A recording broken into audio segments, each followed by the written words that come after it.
a gente já tem aí a confirmação de ampliação de horário da Unidade Básica de Saúde do Itacolomi, mas horário estendido não está nos planos apenas para o Itacolomi.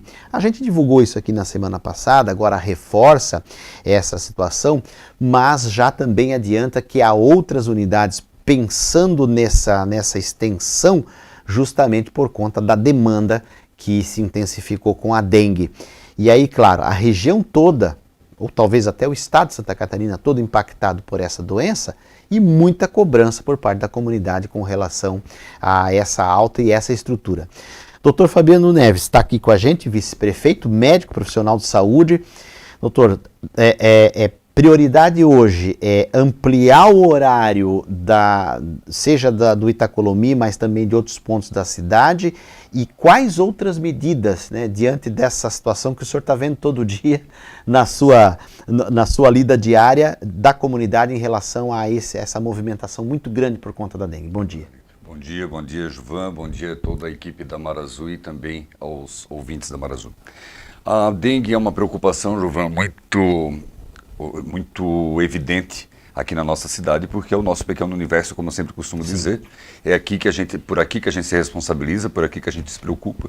Mas, na verdade, a dengue está um problema nacional. É uma epidemia que tomou conta de todos os cantos do Brasil. O vírus conheceu o frio, gostou dele, né? Conheceu as regiões do sul que nós não tínhamos antes. Houve uma certa mutação, não houve, doutor? Eu não diria mutação, mas uma adaptação. A natureza encontra as formas, né? Sim. Então, tem uns 3, 4 anos que a dengue começou a chegar muito timidamente aqui no sul do Brasil. E com essa chegada, nós médicos, equipes de saúde, a própria população, começou a conhecer melhor essa doença. Era uma doença muito comum no sudeste, no norte, no nordeste, né? No centro-oeste. Só que para nós aqui era nós não tínhamos, simplesmente. Eu lembro muito bem que há cerca de uns 20 anos atrás, quando eu tive contato com a primeira dengue aqui na cidade, foi uma senhora até muito amiga da nossa casa que veio de Goiânia com dengue. Né? Por quê? Porque era uma situação tão diferente. Nossa, dengue, né? Que bicho é esse? Que monstro é esse? E hoje nós nos deparamos com a realidade de estarmos vivenciando uma epidemia por dengue e ontem, no Brasil e aqui. Infelizmente, o segundo óbito confirmado. Né? O segundo óbito. A gente vai ter óbitos, é uma doença grave, né? A dengue não é que é uma doença grave, é uma doença com potencial de agravamento muito grande. Né? E aí crianças e idosos Sim, sucumbem com muito mais facilidade. A dengue tem características muito específicas. E parece que avança muito rapidamente, né, doutor? O avanço em forma de epidemia é muito rápido, porque o vetor que transmite, que é o mosquito, se multiplica muito rapidamente. Aí que está a grande sacada no cuidado da dengue. A dengue não é uma doença que, quando a pessoa está com ela, está doente, que tenhamos um tratamento específico. Isso não acontece, mas não temos esse tratamento. Mas é uma doença que a gente pode prevenir, então seria vamos chamar assim, que não é mas um tratamento preventivo. O que é a prevenção da dengue? Tem duas situações. Uma é de a gente não deixar o mosquito que transmite ela se multiplicar.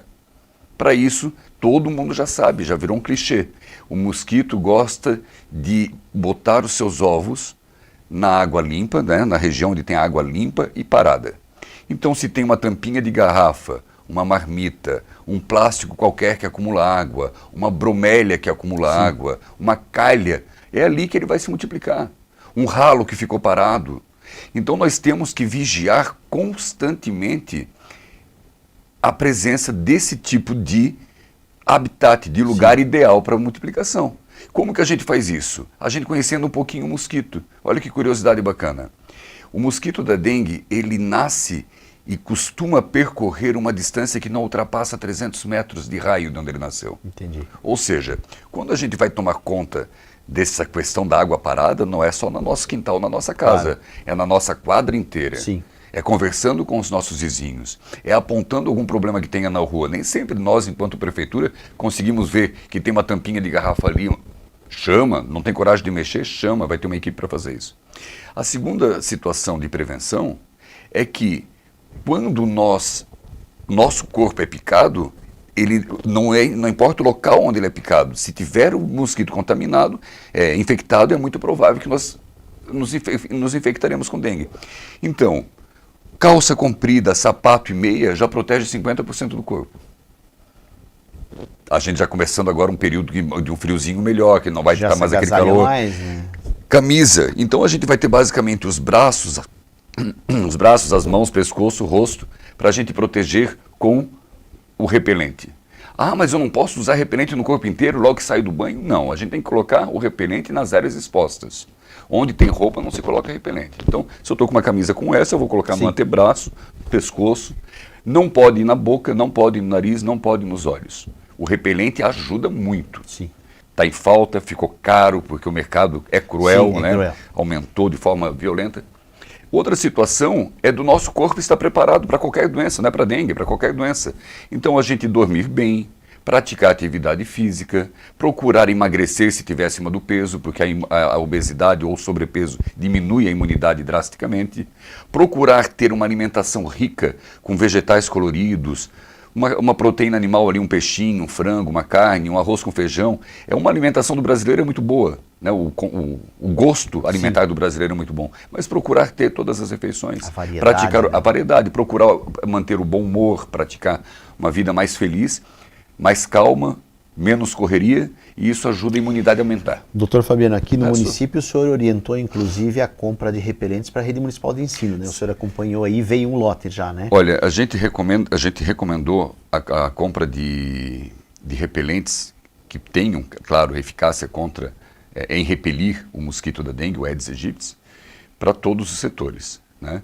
A gente vai esbarrar sempre na questão de onde pode, onde tem orçamento, onde não tem, mas já tem remessa chegando e todo mundo vai ter condições de se prevenir com o repelente. Mas eu tenho medo de falar sobre o repelente, Gilvan, porque o repelente dá a impressão de que estamos em segurança se estivermos com eles em mãos. E não estamos.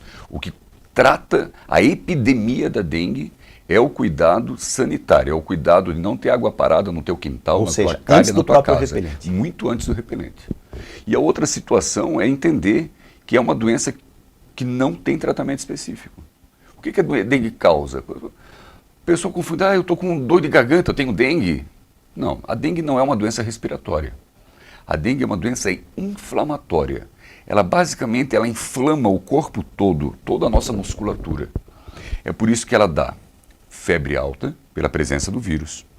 Ela dá dor muscular, todos os músculos do corpo, incluindo os músculos da cabeça, dos olhos. Literalmente derruba, né, doutor? Derruba. E é demorada a levantar. De 7 a 10 dias para começar a ter a melhora. E ela pode dar manchas no corpo, coceira intensa, e tem uma característica que é muito dela, é a sensação de fraqueza e tontura, e a náusea e falta de apetite. Mas tudo está relacionado com o processo inflamatório. Mas ela não é uma doença respiratória. E nós não temos como nos livrar das outras doenças. Da Covid-19, aí vem que as muita gente ainda, também. exatamente, muita gente ainda tem resistência a se vacinar, tem que vacinar, porque é o que protege. Doutor Fabiano, H1N1, né? Uma agora bebezinha começa. de Florianópolis ontem no Joana de Guzmão, 3 anos, faleceu, não estava vacinada da Covid. Covid. João, o que eu vou te falar sobre isso? As pessoas ainda... Eu não estou dizendo o público em geral, porque a grande maioria da população está vacinada. Por isso que a pandemia sumiu, né? Nós temos casos hoje, não temos uma pandemia. Muito mais isolados. Muito mais isolados. E daqui a pouco nós já vamos ter a vacinação maciça para a dengue, que até o final do ano, começo do ano que vem, provavelmente já vai ter a vacina para uma boa parte da população, pelo menos de maior vulnerabilidade, crianças, idosos, frágeis. Só que a vacina salva vidas desde que ela surgiu. A vacina da Covid-19 é obrigatória, gente. Vamos parar com esse preconceito. Porque eu tomei a vacina, passei mal, porque eu fiz... Não. A vacina é segura, já está mais do que provado. Nós temos vários tipos de vacinas, mas elas são seguras. A vacina contra a gripe, que é o H1N1, que é a vacina contra a influenza, né, a gente chama, que ela é anual, ela tem que ser tomada todos os anos, porque ela tem que ser atualizada com as mutações que surgiram ao longo do ano. A vacina da dengue, sempre que for anunciada uma da Covid-19, sempre que for anunciada uma nova necessidade de uma nova vacinação, de uma nova dosagem, tem que ser feita. Porque a gente não pode concorrer, olha como está hoje, nosso hospital está lotado.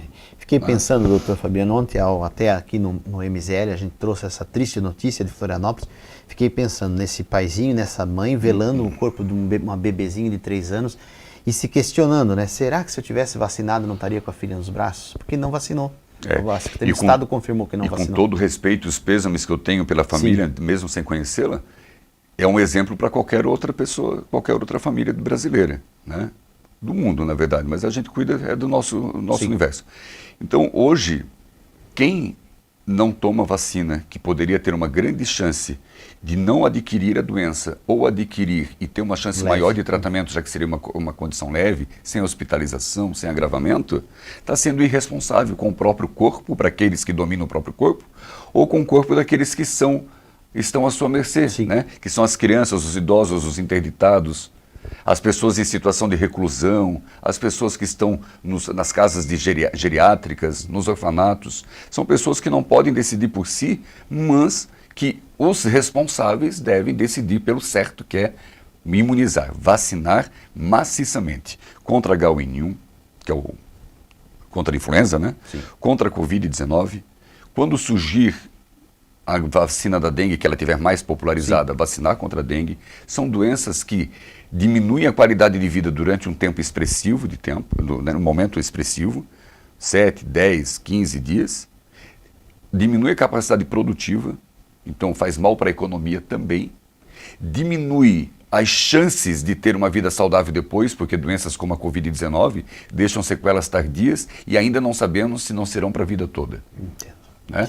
Inclusive com o encurtamento do tempo de vida que está sendo, começando a ter pesquisas agora com o tempo, já começando a ter pesquisas, o número expressivo de AVCs em jovens, né, que é o acidente vascular cerebral ou o famoso derrame cerebral, em jovens ele começou a aumentar expressivamente, já está começando a ter na ciência uma associação não com vacinação, mas com prévia infecção. Entendi. Inclusive por aquelas pessoas que se infectaram, e olha a importância que eu vou falar, aquelas pessoas que se infectaram e foram assintomáticas, que não tiveram qualquer sintoma. Então, a presença da doença, mesmo que sem sintomas, gera consequências para uma vida inteira, provavelmente. Então, a melhor é vacinar. Com resistência, sem resistência, com vínculos políticos ou não, cuide do seu corpo, do corpo da sua família, da saúde da família, porque já vai estar valendo. E essa é a melhor política que tem, na verdade. Verdade. Doutor Fabiano, bom, o senhor está acompanhando então a estruturação do Itacolomi para até 21 horas, se não me engano, mas também tem cobrado aí com relação, porque o senhor está acompanhando aí diariamente o próprio PA 24 horas sobrecarregado, né? E o senhor tem cobrado que mais UBSs abram em horário estendido. Como é que está esse panorama, doutor? Perfeito. Quando começa o Itacolomi, por exemplo? O Itacolomi já começou semana passada, no horário na estendido, estrutura atual, não na nova, que não está inaugurada ainda. Então a condição hoje, o panorama da cidade hoje no preparo e no combate à dengue e outras doenças que agora, começando o período de final de outono, começo de inverno, a gente vai começar a ter o surgimento das doenças respiratórias, né? Então nós temos todas as unidades de saúde funcionando em período integral, das 7 às 17 horas, das 8 às 17 horas. Todas as unidades de saúde estão com as suas equipes formadas por médicos, enfermeiros, técnicos, agentes, dentistas e auxiliar dentista, ou seja, e além dos agentes comunitários de saúde. Nós estamos com as equipes de saúde completas em todas as unidades. Além disso, nós temos um pronto atendimento de 24 horas, que está atendendo todos os casos que chegam. A fila de atendimento é grande, porque por mais que nós tenhamos 2 ou 3 equipes ao mesmo tempo em período integral, nós temos muita procura. E para que a gente possa suprir um pouco dessa procura, nós fizemos 2 estruturas. Nos 2 bairros mais populosos do município, que é do Itacolomi e do Nossa Senhora da Paz, nós fizemos um horário estendido de atendimento com foco nos sintomas de dengue. Entendi. Então, no Itacolomi começou na terça-feira da semana passada. Esse horário vai das 17 às 21. Então, se os sintomas forem clássicos de dengue, dor de cabeça, dor no corpo, náusea, fraqueza, tontura, vômito, se tiver em qualquer situação que se sinta necessário procurar um serviço médico, você vai procurar ir das 17 às 21, porque vai estar um atendimento exclusivo e específico para a dengue. Isso começou no Itacolomi na terça-feira da semana passada, é na unidade que sempre esteve, que sempre funcionou, porque a nossa unidade nova, que vai ser uma baita de uma unidade tecnológica ampliada, que vai assistir a população de uma forma muito mais completa e digna, ela ainda falta algumas semanas para nós inaugurarmos, né? Inaugurarmos não, para abrir, né? Sim. Em período eleitoral não se inaugura nada. Mas dentro do Nossa Senhora da Paz, começou ontem. Horário estendido, das 17 às 21 horas, para atender especificamente pessoas com sintomas relacionados à dengue. E já está Então, são tendo essas duas. demanda, doutor? Como é que está? Já tem demanda, já tem demanda. Nós fizemos um chamamento aqui na semana passada, já nesse sentido, mas acredito que o senhor tenha acompanhado Sim, mais. é importante para desafogar a pessoa, o cidadão, né? Aqui a rádio ela tem uma abrangência e ela atinge todos os lares de Balneário Piçaras. O que é importante? Dentro da nossa casa, na nossa família, tem uma pessoa com sintomas. Então a gente tem que avaliar. Essa pessoa está com febre, está com dor no corpo, está tendo náusea, fraqueza, tontura. É muito provável que, estando nós em uma situação de epidemia, estejamos presenciando um caso de dengue. Sim. Certo? Essa dengue, eu posso começar a tratar em casa? Pode começar a tratar em casa. Tem duas situações que tem que ver. Primeiro, a pessoa ter uso de medicamentos ou não ter. Se a pessoa está usando medicamentos, tem que ser procurado por um médico. Tem que ser consultar um médico. Por quê? Porque pode ter entre esses medicamentos alguns que não são compatíveis com a doença. Não são adequados. Aí é risco. Daí é risco. Então, se eu tenho lá, minha mãe está com dengue, ela usa medicamentos. Então, a gente vai levar ela no médico para ele ver se está tomando um AS, se está tomando um clopidogrel, se está tomando um anticoagulante como uma varfarina, Marcumar, se está tomando um Xarelto. São nomes que a população não conhece. Não conhece porque não tem obrigação. Mas o médico, o enfermeiro tem a obrigação de orientar. A segunda situação é para aquelas pessoas que não estão tomando medicamentos. Essas pessoas, elas têm que tomar cuidado porque não é qualquer medicamento que se pode usar. Então a gente vai tratar náusea, a gente vai tratar dor e vai tratar febre. Doutor, e a gente tem que ter remédio em casa. Medicamentos conhecidos, paracetamol, por exemplo, que é super conhecido. Tem 4 medicamentos. E eu não tenho problema, eu sou médico, eu posso dar orientação coletiva numa situação de epidemia. Primeiro, para dor ou para febre, a pessoa pode tomar paracetamol ou dipirona. Claro, se tiver alguma alergia a essas medicações, ou se já tomou e passou mal de alguma forma, não tome, opte pelo outro. Inclusive, podemos tomar eles intercalados. Entendi. 3 da tarde tomam paracetamol, 6 da tarde uma dipirona, 9 da noite um paracetamol, meia-noite uma dipirona. Por quê? Para poder não intoxicar com a medicação. Posso tomar um ibuprofeno, que é muito comum? Sim. Não pode. Salvo sobre estrita prescrição médica. Então, o paracetamol ou a dipirona, se não tiver tido problema com eles antes, se não tiver alergia, pode ser utilizado. Já começa a tratar o sintoma, tu não precisa pegar um pronto atendimento para tratar o sintoma. Doutor, o bom do horário estendido, então, por exemplo, o trabalhador que vai até, de repente, o serviço 5, 6 horas, 17h30, 18 horas, tem 3 horas ainda, tem até em as média, 21 horas para poder correr. E esses horários estendidos não necessariamente é para atender a população do bairro, se for necessário atender a população de outros bairros também vai ser atendido. Interior. Né? Porque os bairros, eles são em lugares estratégicos que atendem várias localidades ao mesmo tempo. Mas é importante... O doutor Fabiano... É importante preferir esses atendimentos do que o pronto atendimento. Sim. Nesses Começar horários. Pelo bairro. Começar pelo bairro. Eu vou lhe perguntar algo que acaba sendo uma dificuldade de todo gestor público, que é a região de divisa, porque Itajuba, por exemplo, vai procurar.